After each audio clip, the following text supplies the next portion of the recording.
Salut tout le monde.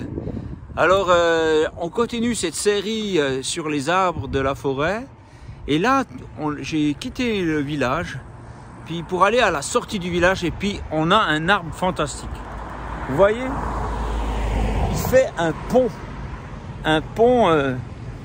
pas un pont, je sais pas, un tunnel presque pour les véhicules. Je trouve ça juste extraordinaire. Donc voilà, hein, on est loin de la forêt, mais on n'est pas si loin. Si vous regardez là au bout, c'est un endroit. Voilà. Alors regardez.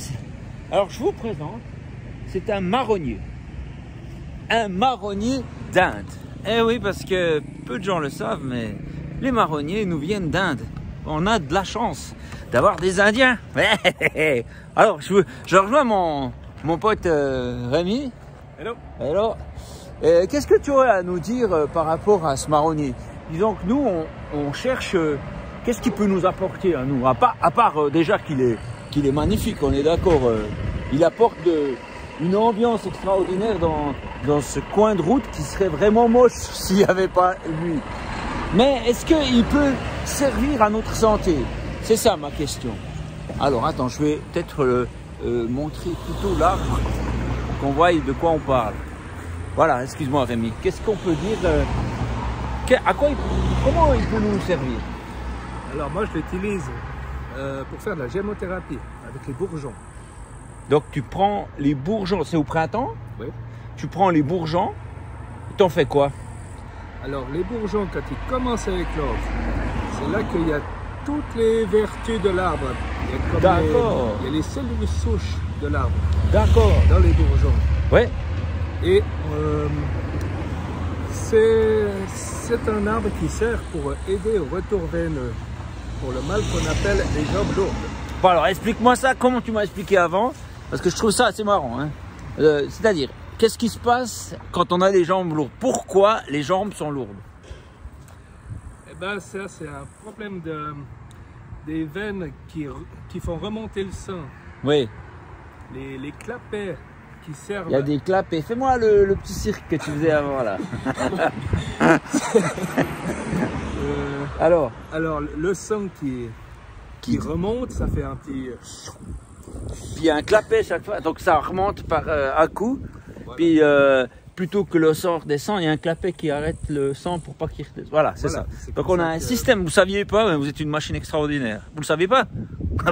Vous n'êtes pas que cette machine, mais cette machine, le corps, est un véhicule extraordinaire.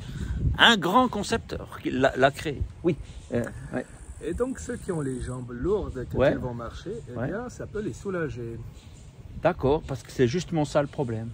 Donc on prend ces bourgeons et on les trouve, est-ce que tu arriverais à nous dire au printemps ou à quelle branche?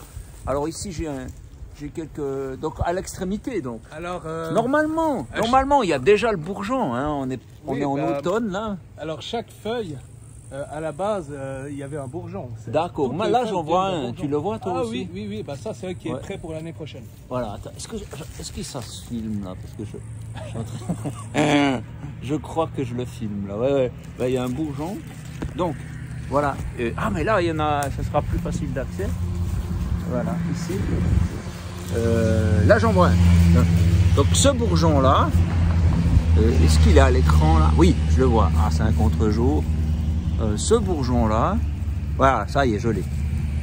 Il va donc mûrir, si j'ose dire, en été, en hiver, au printemps plutôt. Au printemps, il va commencer à s'ouvrir. Ouais. Pour laisser apparaître les nouvelles feuilles.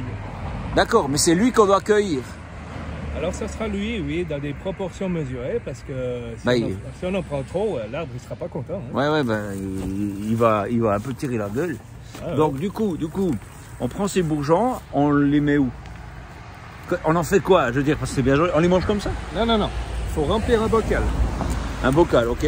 Ensuite, il faut mettre un tiers d'alcool pur, un tiers d'eau. Attends, où est-ce que tu trouves de l'alcool pur? Alors, soit chez un bon distillateur. Mais ça n'existe pas, ça. Mec, je ne sais même pas si c'est légal. Non, mais c'est quoi comme... tu peux pas aller dans un... Si, c'est légal. Dans un magasin de... En pharmacie. en pharmacie, tu dis bonjour, je veux de l'alcool pur Voilà. pour boire. Non. Non. Bah, ça vaudrait pas la peine parce que c'est cher et puis. Ok, d'accord. Tu c'est pas prends très un bon. fond d'alcool pur que tu mets dans un verre. Alors, dans le bocal, remplir le bocal de bourgeon, 1/3 d'alcool, 1/3 d'eau, l'eau de la meilleure qualité possible, et 1/3 de glycérine végétale ou de miel. D'accord. Ah ouais, ben alors c'est super. Et donc tu mélanges tout ça, puis tu bois à l'apéro de temps en temps. Non, C'est- après, il faut laisser reposer pendant 3 semaines au moins. Ouais. Pour que ça pompe bien. Voilà, c'est pour Ok. que les 3 solvants que sont l'alcool, l'eau et la glycérine ou le miel vont puiser les molécules Ouais. qui nous intéressent dans les bourgeons. Ouais. Et après, il faut filtrer et mettre ça dans une petite bouteille avec une pipette. Voilà. Ok. Ben écoute, c'est super. Alors voilà, si vous avez ce problème, vous avez donc aussi la solution. C'est la nature qui est quoi, je sais pas, c'est la santé. C'est là qu'on voit que les choses ont été faites en harmonie avec nous. Le monde ne s'est pas créé et puis nous on est là et puis on ne devrait pas y être. Il y a une pensée, c'est extraordinaire. Il y a vraiment un créateur qui est derrière tout et qui pense à tout. Moi je trouve ça extraordinaire. Un autre truc à dire sur le marronnier? Il y en aurait d'autres, mais là, il n'y a rien qui me vient à l'esprit. Ce sera pour une autre fois. Ne mangez pas les marrons. C'est pas un châtaignier. C'est la même gueule, mais c'est... Non, hein? C'est mieux pas, hein? Ça ressemble, mais non, c'est pas comestible. Ouais, voilà. En plus.